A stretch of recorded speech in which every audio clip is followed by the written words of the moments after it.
so much for talking to us tonight. Absolute honour chatting to you. Yeah, absolutely.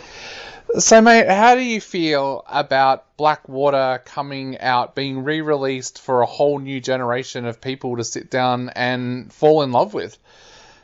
Yeah, I'm pretty excited. It's great to see that the film's, getting an extra boost of life. I mean, as you probably know, I've just done this, what people are calling a sequel, but it's more just like a follow-on called Blackwater Abyss, and it's great to have them both out. But yeah, I'm very fond of that first film because it was the first feature film I made, and people seem to like it, and it's always had a good vibe about it, and it's had a sort of like an indie following. So yeah, it's fantastic. Yeah. Now I remember going along and seeing Blackwater at an AFI screening. It's so long ago that it's AFI instead of ACTA, and I remember everybody walking around afterwards and going, "What a great idea for a film! How come more people haven't thought about using crocodiles as their horror kind of thing?" Yeah. So where did that original idea come about to use the most fearsome animal in Australia, a crocodile, as the baddie, I guess is the right word to use? Yeah. No, that's a great question, and it's got a bit of an evolution, which is that I was trying to get a bigger film up, which I'd written this sci-fi, and it was looking okay. And we are talking a while ago, so it wasn't Screen Australia, it was the FFC were looking at it, and it was going to get funded, and it just all fell over in a heap. And I just was gutted. You can imagine, you just spend all those years, and it looks like it's going to happen, it doesn't happen. And I just went back to, and I just thought to myself, if I'm ever going to get a feature up as a first-time director, it's going to have to be smaller film. And so I just started looking at those low-budget films, and I watched Open Water, and I went, wow, that's a good idea. But they've done sharks. I mean, and that is an Australian story, but the Americans did it. But they've done them. What other big predators are around? And I went, crocodile. And then I started researching crocodile stories on the net, and I came across a couple that were really compelling. One was about these three guys that had gone down to a river to wash their quad bikes, and one of the quad bikes has fallen in, and they tried to get it, and this big croc had come and snapped him up, and his two friends had to race up a tree and wait to be rescued. And I thought, wow, that's a pretty intense situation, and that's how it all kicked off, really. Now, where did the idea come about not to use CGI, but to use a real crocodile as well? Because that, to me, added another element to this film. Yeah, well, me and you both, and I think it came from seeing all those shitty films that did use animatronic crocodiles. Like, have you ever seen a good animatronic crocodile? No. Yeah.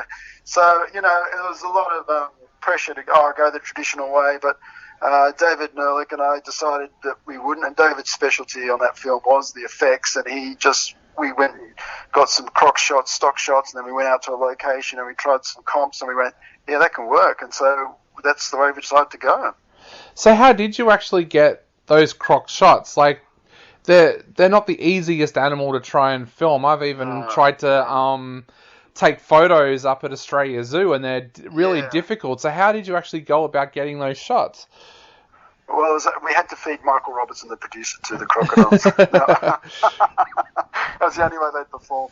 No, it was a lot of work. It was a lot of coaxing and being very patient. And I don't know if you know the famous story that we had one camera in a water housing, and we put it near the crocodile, and the chicken, to taunt it, or not taunt it, to get it to come and towards the camera was there, and it just, instead of going for the chicken, it went for our camera and tore that into the water, and all that was left holding the camera to me was one video cable.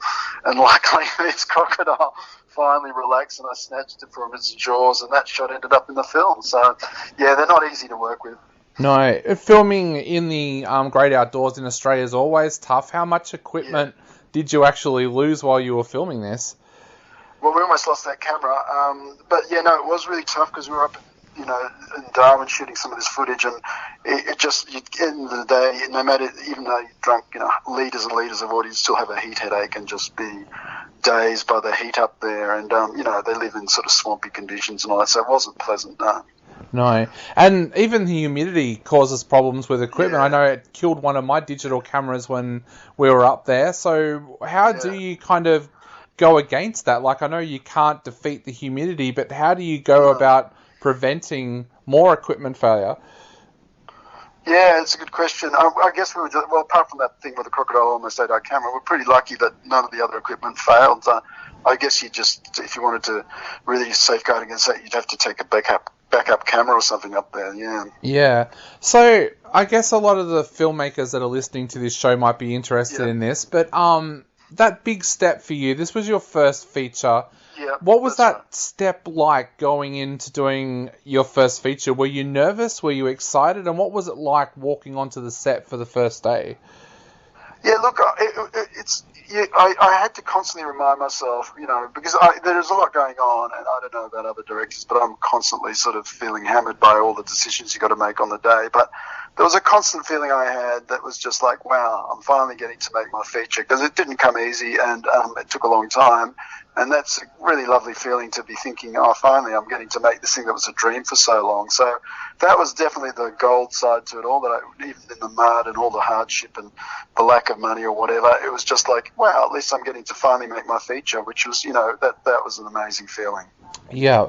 Now, the cast as well, one of the things that really stood out to me when I was watching this film was the amazing performances of the cast. How did you go about casting this film? Did you write the script with people in mind?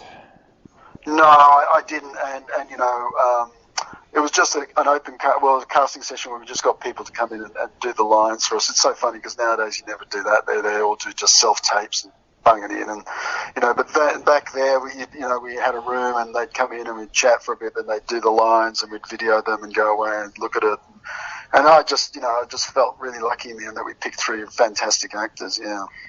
Yeah. Diana is amazing in this. What was it about her that made you want to cast her? Because we've learnt since then what a great actress she is from some of the other work that she's done as well. But what was it that made you decide that she was perfect for this part? Yeah, well, I think it was the Secret. She had a small role in Secret Life of Us, and I saw her that and I went, wow, she's really interesting. And then I just thought she fitted the bigger sister picture quite well. And then, so I thought she was a great look, and she's a great looking, beautiful sort of actress. And then I just thought she sits as the older sister quite well. And then when I met her and just realised that what a genuine nice person she was, that kind of sealed the deal. Yeah. Yeah, and I remember at the other screening that I was at, so many people were surprised to see Ben Oxenbould in the film as well, because he was mainly known for Hey Dad at that time. Yeah, I know. What was that like to cast him when Hey Dad was what he was most known for?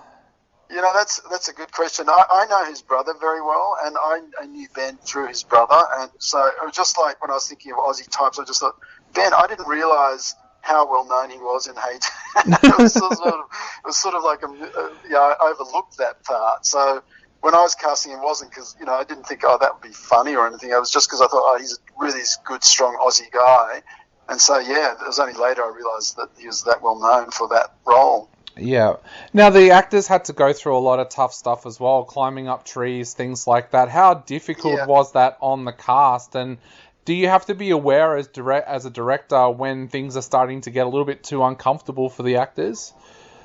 Yeah, that's a good question. Look, it was uncomfortable for everyone because we filmed that in a mangrove, and as you know, a mangrove is a title, so it was only half, the day or the shooting day water, and the rest was just mud, and which meant the actors did an amazing thing because quite a lot of the times they were acting on their knees because there wasn't enough water to make it look, like it was waist deep. They were just having to wade through this stuff with, knee pads on. But yeah, it was a tough shoot. Everyone, not just the actors, but the crew as well, because you're wading through this mud and then you're in water and mangroves. It wasn't too mosquito-y, luckily, but you do. And then on top of that, the actors have to be emoting and performing, and they're up this tree, which I think a couple of them on the way up and down gave themselves some bruises. So it was pretty arduous, there's no doubt about it, and they were just, those 3 were fantastic. They never complained about the hardship at all. Yeah. How do you look after the actors at the end of a rough day like that, and even the rest of the crew, because it is so tough? Do you kind of let them go off and do their own thing at the end of the day, or do you kind of like try to stay together almost like a family? No, everybody was very keen to get to their beds. But the thing is, if you've got a good makeup or wardrobe people, they tend to look after the actors quite well. So, you know, they make sure they've got drinks, and if they're wet, they get dressing gowns and things like that. So, luckily, there are people on set who go, you know, usually, like I say, on my films, it's been either wardrobe or makeup that sort of look after the actors more than I probably have time to, because I'm just moving on to the next shot all the time. So, yeah, that's how. Yeah. So, Andrew, Blackwater, amongst film fans here in Australia, a lot of people hold this film in high regard and place it up there with a lot of the Ozploitation and cult films that we've produced here in Australia. How does that make you feel as a director when you know that there's such a loyal fan base for your film? It's fantastic. You know, it's really, really rewarding that, regardless of what it does at the box office and that, because it's all politics and marketing, and, you know, what you can make a film and it'll, you know, never get the sort of exposure it deserves if you haven't got the marketing right. And we know that Hollywood dominates all that because it just throws money at these things, and these smaller Australian films never do. But to know that there's an audience is just what every filmmaker wants, isn't it? And to know that the film is well regarded is just fantastic. It just really makes me happy. Yeah. And were you a fan of Ozploitation films? Like, were you someone who, when you were younger, sat down and watched all those classic films? Not really. I was more. My thing is more David Lynch and the sort of more subconscious, weird thriller style. You know, so the earliest and realist films of Buñuel and people like that. I kind of like anything. In fact, in Blackwater, there's a homage to Blue Velvet, because there's an ear shot, which, you know, that ear shot in the film is my homage to Blue Velvet. So, yeah, I'm more, you know, those Razorhead, David Lynch, that sort of stuff, which is eerie and got this nasty subconscious edge to it. That's more my shtick, yeah. Awesome. Well, Andrew, I know we are running out of time very, very quickly, yep. But just before I go, what would you like to say to people out there who are going to revisit Blackwater, but also those that are going to watch it for the first time now it's out on DVD and Blu-ray?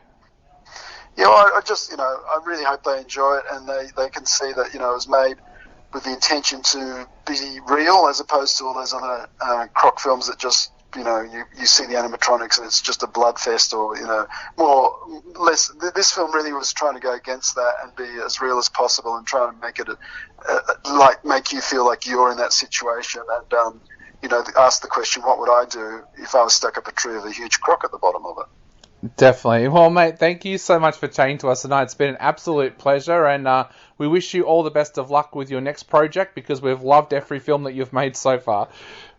Thank you. I really, really appreciate that. Not a problem, mate. I'll let you go. Have a great night. Okay. You too. Bye. Bye.